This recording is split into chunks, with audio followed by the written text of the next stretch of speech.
Everybody knows Vladimir Putin is a bad guy, but Marco Rubio will not admit it. The person we're negotiating with, Vladimir Putin, is he a war criminal?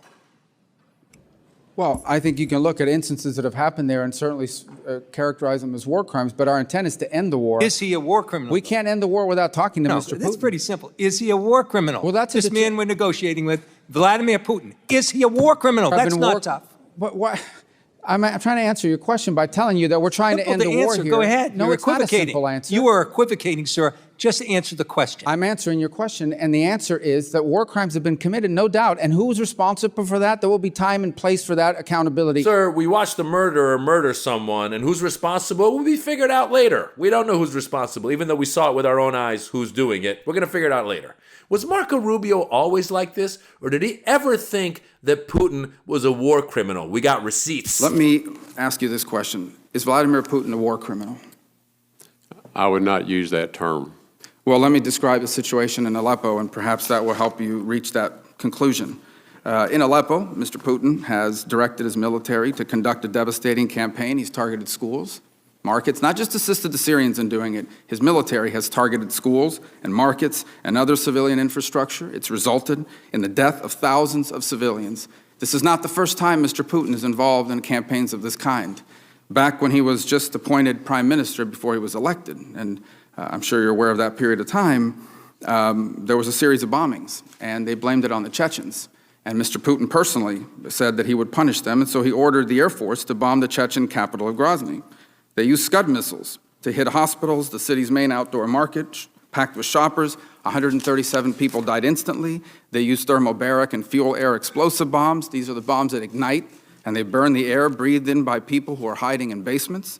They used cluster munitions. He used battlefield weapons against civilians. And when it was all said and done, an estimated 300,000 civilians were killed, and the city was completely destroyed. That was the old Marco Rubio that wasn't kissing Trump's ass or Putin's ass. And talking about kissing ass, Pete Hegseth is doing it too. Unfortunately, it appears Secretary of Defense Pete Hegseth went rogue and decided unilaterally to stop support for Ukraine earlier this year. Various news organizations reported that Secretary Hegseth paused military support to Ukraine without President Trump's knowledge. I'm going to read you from one article dated May 6, quote, Pete Hegseth canceled military aid flights to Ukraine just a week into Trump's second term without the president even knowing, according to Reuters. The order initially sparked mass confusion within the administration as national security officials in the White House, the Pentagon, and the State Department couldn't figure out who ordered the halt in flights. This is yet another example of the chaos and lack of cohesion that Hegseth has brought to the Pentagon from day one. Did Secretary Hegseth tell you before he ordered the halt in flights to Ukraine of military weapons? I can't comment on that because I don't remember that. I don't remember ever hearing that, to what you're claiming now. He can't comment because he doesn't remember. This is starting to look more and more like that congressional scene in The Godfather when they show up and they look at the witness and he looks over and he sees his brother. He's like, I don't remember. Oh my gosh. And Moscow is loving it. 2 days after the Trump-Putin telephone call, the Russian papers are crowing. Izvestia writes, it looks like Russia has won the latest round of global poker. Kommersant, Donald Trump's stance couldn't be more advantageous to Moscow. In effect, he backed Russia's position of talks first, ceasefire later. He refused to strengthen sanctions against Russia and confirmed his determination to develop large-scale trade with Russia. A social scientist tells the paper, Donald Trump, at least for now, is our ideological partner on certain issues. His views are much closer to Russia's than to Europe's. There you have it. They say that Trump is more aligned with Russia than they are with Europe, or MAGA is more aligned with Russia than they are with Europe. And this is where we find ourselves right now because Trump wants to be a dictator. Trump wants to have the ability to disappear people the same way Vladimir Putin disappears people. And now we're starting to see it with Homeland Security actually approaching people on the streets in America and disappearing those people.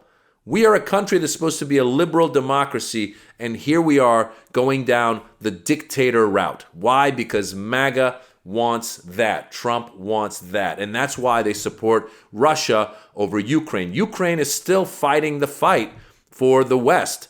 Everybody wants the war to end, but as you saw, basically Zelensky had said we need a ceasefire before and negotiate at the same time. But Putin wants to continue the firing and says, okay, we'll negotiate, but we're not going to stop. We're not going to have a ceasefire.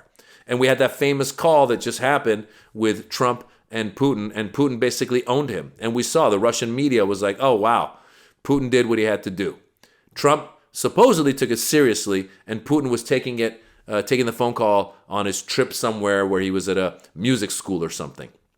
So they're laughing in our face, folks. They're laughing in our face. And what's crazy is when you watch Trump, a lot of times now he says that America is more respected than ever around the world. And when Trump says something, you gotta believe the opposite. And the truth is right now we're less respected by our allies than we've ever been. Europe is starting to realize that they can't depend on America. Canada is going like, why are you putting tariffs on us and coming after us? Why are you trying to make us the 51st state? Mexico, all of our allies are starting to see that this government and this administration is not an ally. And they want to be an ally of dictators. They want to be an ally of thugs. And so we see it. Why? Because they like what that entails.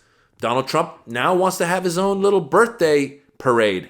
I don't know if you've heard about this. Look it up. He's spending millions of dollars to have tanks roll down the streets on his birthday. Yeah, that's some dictator stuff. That's some Kim Jong-un stuff. That's some Vladimir Putin stuff. And they love it because they feel like they're big guys, they're big men, they're stronger and stronger, more and more power. We basically have an oligarchy happening right now.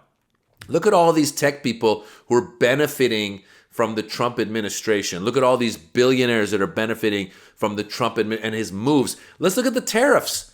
The tariffs we saw tank the stock market. People that had 401ks tank. And then when he came back a couple days later and called off some of the tariffs and put out on his Truth Social, now's a good time to buy, a lot of his friends made money. Don't believe me. Look at that clip of him in the Oval Office talking to Charles Schwab. He goes, this guy made $1 billion just from my little movement that I just made with the stock market and the tariffs. Guys, if you are not a billionaire, you are being played. We're all being played right now. They're trying to forward these tax cuts that will benefit corporations and billionaires again. And they're trying to say, look, we're making a lot of money by putting in tariffs. We're making money by cutting costs in government. We're doing all that stuff. But the money that's coming in from those things don't even touch the tip of the iceberg. And by the way, the tariffs are paid for by us. Don't believe me? Look at, I think it was Walmart that recently said that they're going to be having to raise money because of the tariffs. And Trump got mad. Don't say that. The same way he got mad when Amazon was going to list how much the price of items have gone up because of the tariffs. And Trump made Jeff Bezos take that away. We have an oligarchy. You scratch my back, I scratch yours. Elon Musk, I'm going to cut a bunch of programs, but give me government contracts. Give me government contracts. So that's what we have. We're living in a Russian oligarchy where you have billionaires, more billionaires, and then the people that support them, their constituents, are the ones that are getting their benefits cut. This bill that they're trying to pass through Congress that will extend their tax credits is going to cut Medicaid.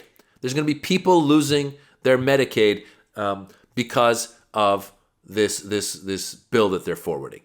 And so what's going on? America is becoming more and more of an authoritarian state. And that's why we are now seeing that this administration is bowing down to Russia rather than supporting Ukraine. You have Poland right now, people in Poland who would be next if Putin continued to push into the West. People in Poland are starting to train and be prepared for an attack. This is a real thing. And why is that? Because America, who in the past had been a champion of the West, in the past had been a reliable ally of NATO countries, is backing out and saying, no, you know what? We don't mind with what Putin's doing. Pete Hegseth is taking it upon himself to not send the assistance that was promised to Ukraine. He's holding it back himself.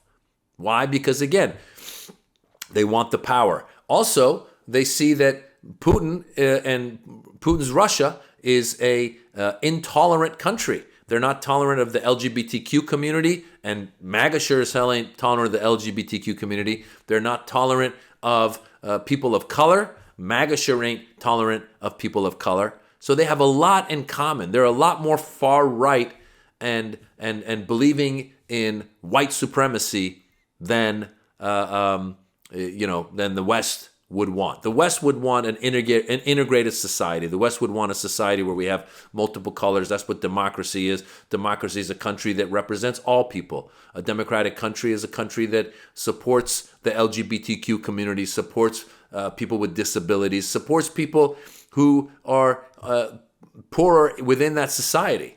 But MAGA does not want that. MAGA wants the rich to get richer. MAGA wants to become Russia.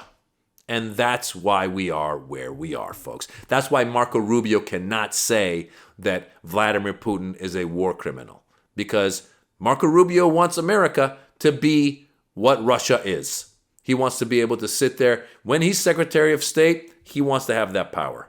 He wants to have that power. When he was a senator before he'd gotten in bed with Donald Trump, he would grill Rex Tillerson about it and say, "Isn't Putin a war criminal?" And now he's hook, line, and sinker. He's in. He's in.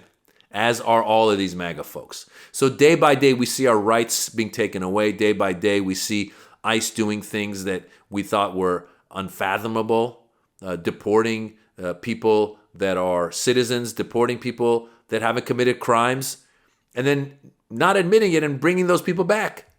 That's the situation we're in. So we see more and more that America is becoming authoritarian under this administration. And the only hope we have, folks, is that you get out and vote in the next election, in the midterm elections, and make sure that you vote in enough people that are on the Democratic side in Congress that can maybe stand up to this administration and stop all of these this move towards authoritarianism. Well, there you have it, folks. I'm comedian Maz Jobrani. I've got a special on YouTube. I've also got a channel on YouTube. It's just at Maz Jobrani. Give it a follow. And if you like it, leave a comment under one of my clips. I upload clips all the time. Let me know that you came to my page from Rebel HQ. Thank you.